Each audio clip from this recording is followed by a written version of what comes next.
नमस्कार, मी नेहा खान. आपण पाहत आहात महाराष्ट्र जनशक्ती न्यूज चॅनल.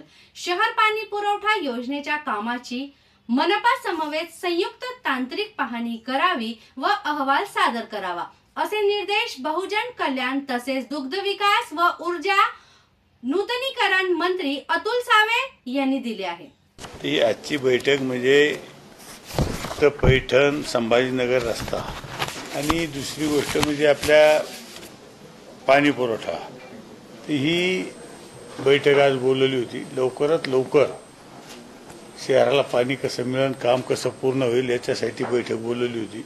आणि त्या बैठकीमध्ये ओव्हरऑल आज NHIचे अधिकारी, MJPचे अधिकारी, महापालिकेचे अधिकारी, कॉन्ट्रॅक्टर या सगळ्यांना आज या बैठकीत बोलवलं होतं.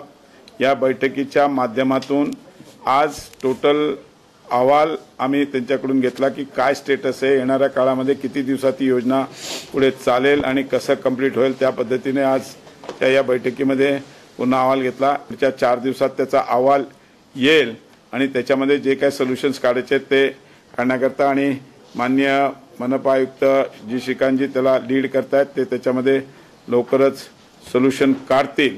आमचा प्रयत्न हा राहणार आहे की ॲटलिस्ट पहिला टप्पा जो जॅकवेलचा आहे तो मार्चपर्यंत सुरू व्हावा, ज्या माध्यमातून मार्च-एप्रिलमध्ये आपल्या शहराला पाणी मिळायला सुरुवात होईल. आज जवळजवळ 80% काय 88% पाईपलाईनचं काम कंप्लीट झालेलं आहे.